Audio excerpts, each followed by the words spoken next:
Ready? Okay. You guys ready over there?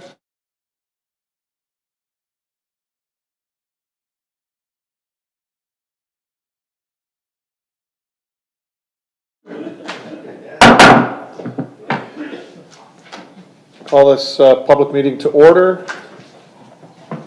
If at this time I could have Councillor Elliott and Bagu move the agenda. Are there any questions or changes to the agenda? All in favor? That's carried. Are there any disclosures of interest?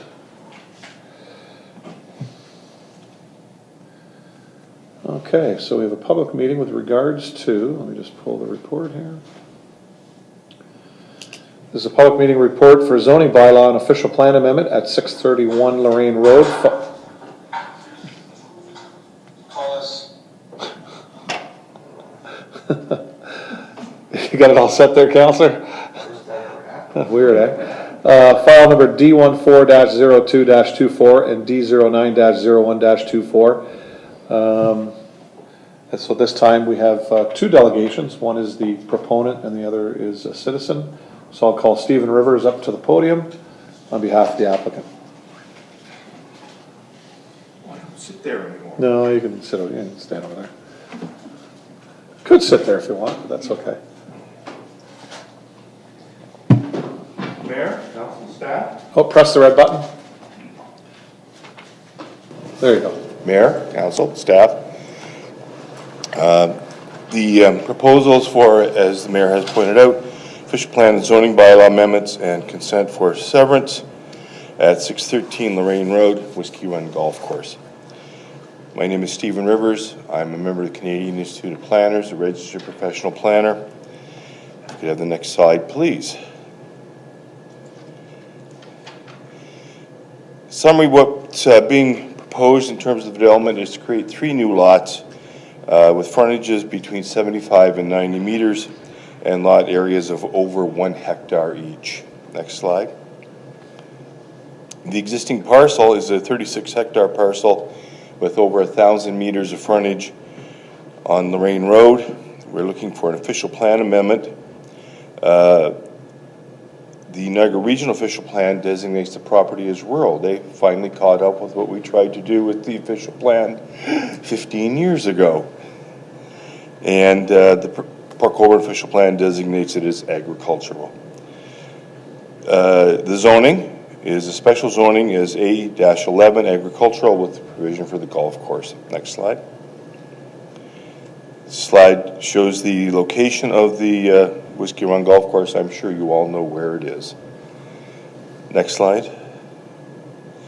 And the development is proposed on the north end of the golf course, holes 2, 3, 4, 5. The remainder of the Owl Golf Course, which is my favorite because I can almost hit some of the greens, will be turned into a full formal par 3 course. Next slide. Some of the technical considerations as a result of the pre-consultation meeting was a requirement for an archaeological assessment. Stage 1 has been completed. Stage 2 is underway, and we would hope that would be a condition of severance. There's a minimum distance separation calculation required. I performed that analysis. I believe it conforms to the province's minimum distance separation criteria. There's an environmental constraints analysis required. In this case, we're looking for a 30-meter vegetation protection zone from the drip line of the trees that has been supported by the region and their environmental consultants or their environmental planners, and the requirement for a restoration plan for the land that is now no longer going to be on the golf course. And again, I would hope that it would be a condition of severance, condition of consent. Next slide, please. As is my practice now with all my applications, prepared a planning justification report in advance of submitting the pre-consultation application. And we also sent out a flyer to all the occupied properties within 120 meters of the property, telling them what was being proposed and looking for their feedback. Some of the concerns that we got back were increased traffic. The 3 lots, in my opinion, are limited at scale and would be no impact in terms of traffic.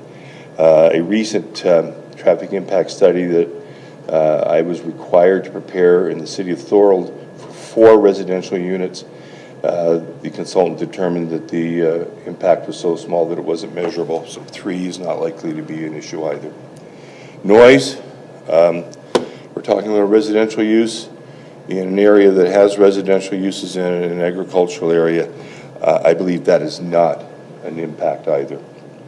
Wildlife impact, we're required to provide a vegetation protection zone from the drip line and a restoration plan. There have been no identified hazard or significant species of concern in the area. Next slide. The advantages of the proposal is consistent with the provincial, regional, city policy encouraging infilling and intensification. It's the efficient use of infrastructure, the existing roadway and the services that are provided by the city and the region. It increases the tax bases of the city and provides resiliency for future. And development constitutes, in my opinion, good planning. Next slide. The planning considerations that I have considered and your staff have and will consider are the implications of the Planning Act, the provincial policy statement, the growth plan for the Greater Golden Horseshoe, the Niagara Regional Official Plan. I swore I changed that to the City of Port Colborne Official Plan. I'm sorry, Lou, I don't know how it worked. City of Port Colborne Official Plan and the City of Port Colborne zoning bylaw. Lou gave me heck for that already, and I'm sure I changed it. Anyway, next slide, please. If you have any questions, I'd be happy to answer them. Thanks, Stephen, appreciate it. Questions to the presenter or the applicant? Seeing, Councillor Baggy. Thank you, Mr. Mayor. Through you and Stephen, thank you for your presentation. I do really appreciate you contacting the neighbors before the public meeting. I wish more companies would do that before they come for the first public meeting, and hopefully we can change that. It helps out. It's happened before here, and it ran so smooth. That is my standard practice now on every application I handle. My one question, all this stuff that has to be done, I don't know if it's through you or through the planning department or whatever, the potential of industrial soil contamination in that area. There's nothing mentioned about doing, like, you sever these lots, you put them for sale, somebody from Toronto comes and buys a lot, and you find out the soil could potentially been affected from the past Inco plant, and there is a cost, I know, immense cost, potentially. Through you, Mr. Mayor, to Councillor Bagu. The proposal has been circulated to the region for comment, and the region, of course, provides comment on behalf of the province. There was certainly no indication from the region that a environmental study for environmental contamination was necessary. I'm not aware of any industrial activity ever taking place on the properties. My understanding is it's been farmland forever. Through you, Mr. Mayor, what I meant was the Inco stack. Past practice. Because across the street there was a house. I've been around for a while, and I haven't heard of any issues related to the Inco stack in land development in Port Colborne since I came here 20 years ago. It was an issue then. It's my understanding that issue has been put to rest. Okay, thank you. To you, Mr. Mayor, because there was a house across the street, a new house that was built by actually an Inco employee, and they ended up, Inco bought the property, tore it down because of the soil contamination on his property right across the street from us. So I hope the planning does take a look at that and see what happens. Further questions? Councillor Potter. Mr. Mayor, I might have some questions of Stephen, but I'd like to wait till the next delegation speaks. Yeah, that's fine. Good. Okay, thank you. Okay, thanks, Steve. Mr. Mayor, I assume I have a chance to rebut the public's comments? I think Councillor Bodnar will ask you some questions, so Thank you very we'll much. wait for that. Thanks.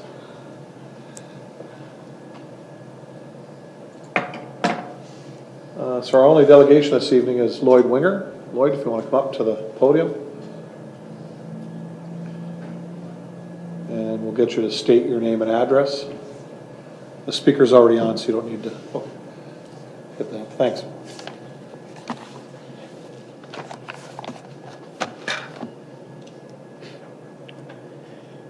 My name is Lloyd Winger. My address is 962 Lakeshore Road East. I am on the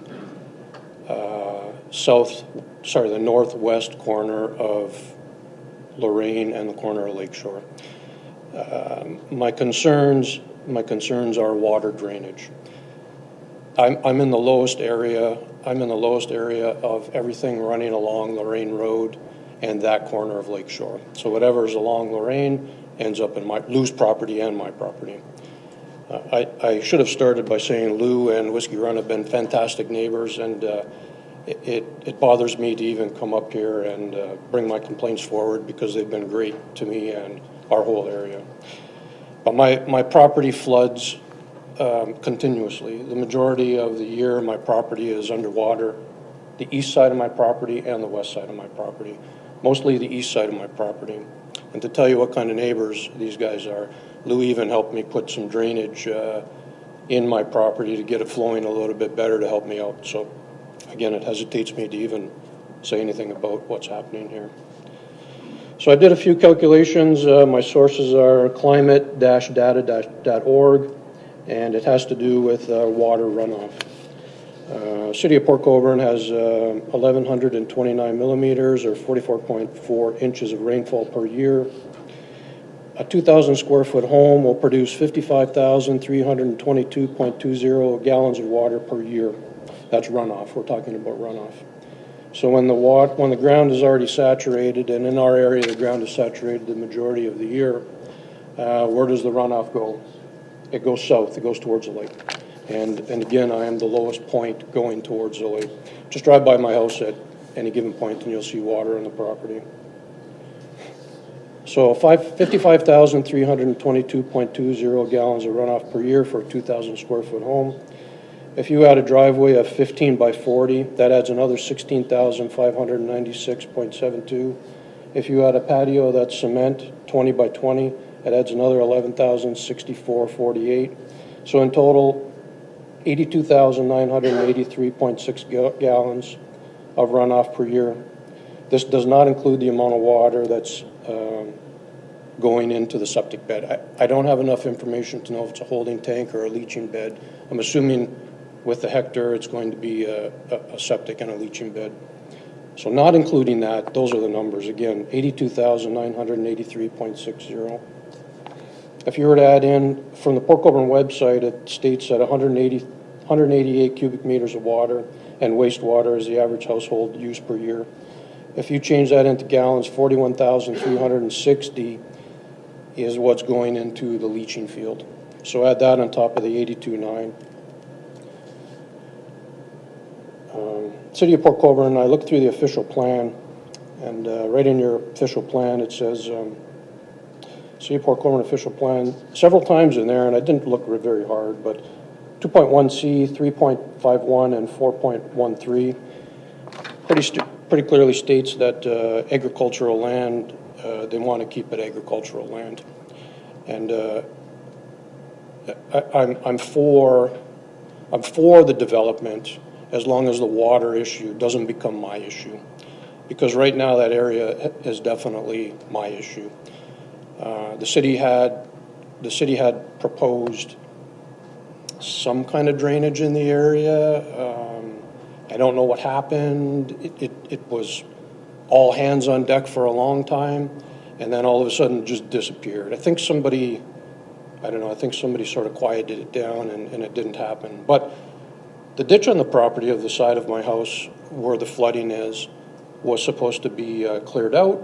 There was going to be a road crossing, and then there was going to be another ditch down the south side of Lakeshore connecting to a drain, which would have cleared up my problem. And we wouldn't have this problem today if that happened. We got all kinds of letters through the town, through the city, that this was going to happen, but it has not to this point. That's all I have. Thank you for your time. Thanks, Lloyd. Questions? Councillor Bodnar. Just a couple. I can confirm that Lloyd does have a water problem. I spent too many days down there looking at it, and not begrudgingly, it's just that I wish it would go away and you wouldn't have it like you do. These are real concerns. I had talked to Alana Vanderveen, our drainage superintendent. We didn't see anything in the report that talked about either asking for her. I understand she did comment, but nothing came up in the report that I seen anyways.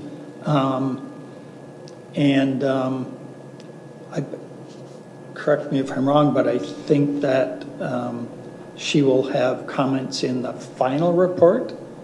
Would have been nice to see him here, I think, and maybe Lloyd would have felt better too if it was, and I don't know whether that's just the way it always happens, but there's no comments there. So in talking to Alana, she thinks the water may go north, but certainly in everything that Lloyd has looked at, and when you look at the regions thing, Lloyd, am I correct that everything does go towards the lake? You're right. Even though in front of Lou's there's that fair hump in the road there that looks like it would want to stop it going that way, but this is real stuff.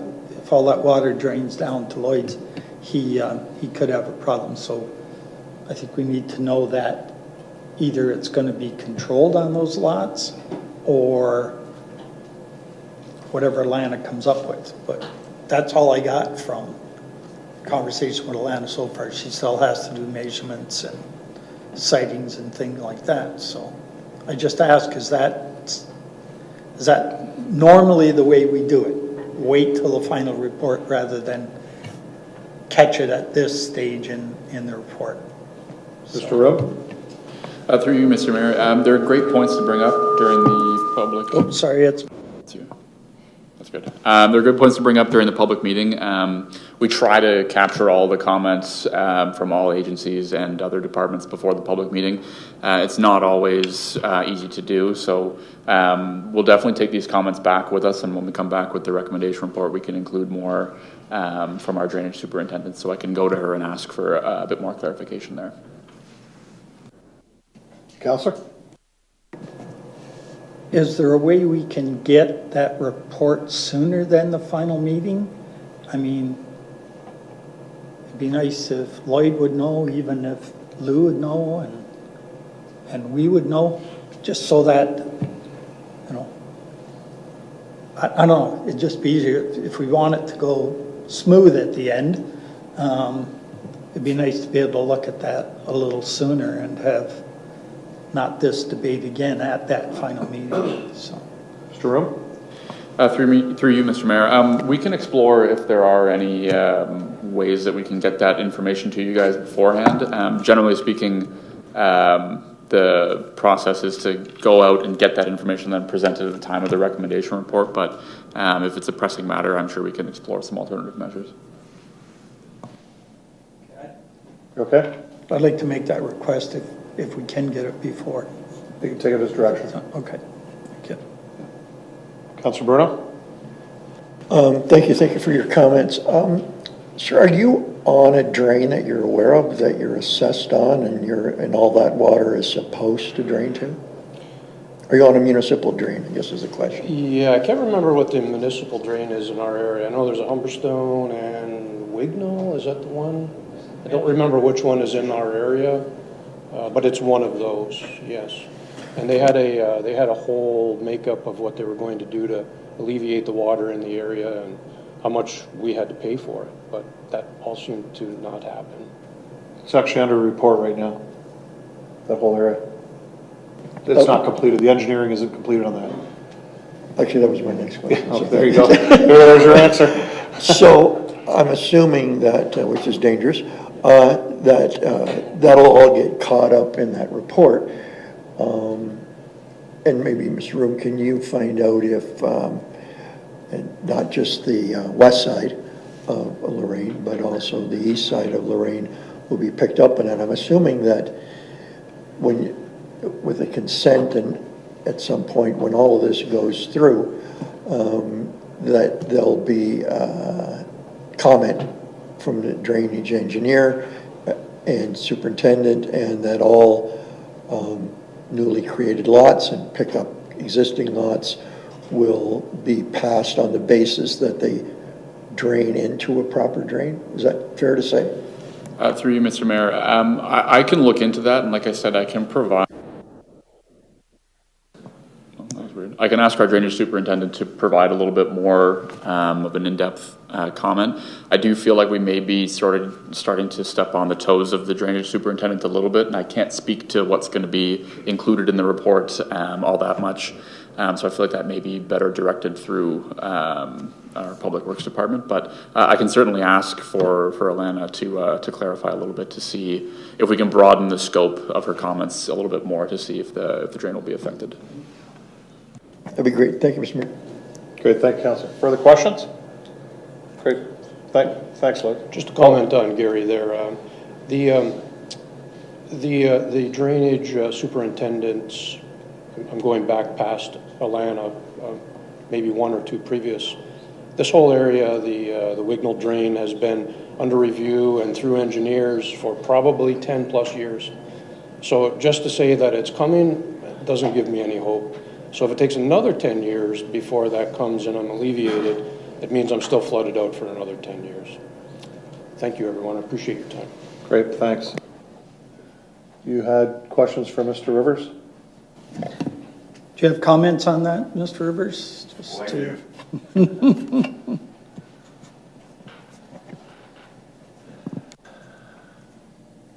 Go ahead, Steve. A couple points. The 3 lots, the development on those lots will be required to do a drainage plan. It's a standard with any building application. The city must have had them done for the lots that they recently sold and built on Lorraine Road on either side of the trail, which I might add were probably not contaminated any more than this same area.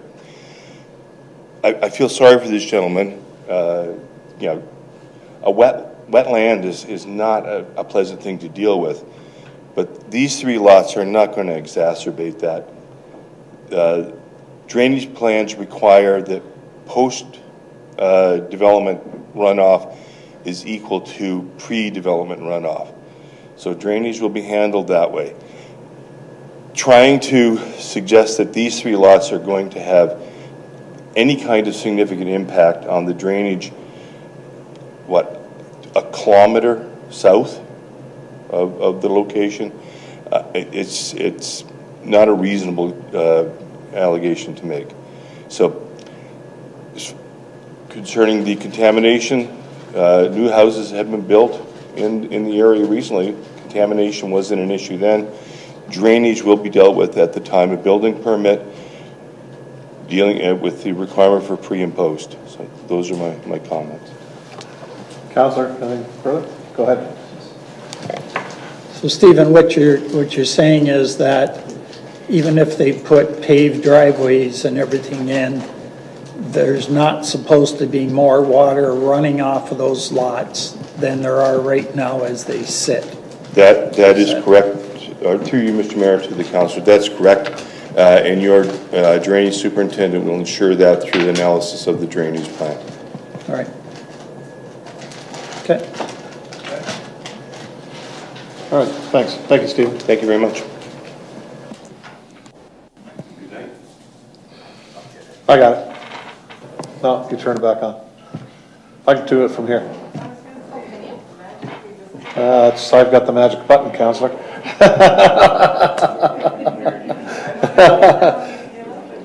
No, I just control it from here.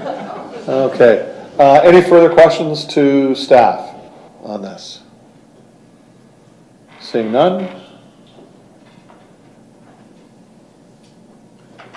So our recommendation this evening is that Planning and Development Report 2024-81 be received for information. Do you have anything more, Mr. Room? I did have something prepared, but I Sorry, think I'll we let you move ahead, yep. I would like to just add the part about written passage. Just want to make sure I'm finding the right spot here.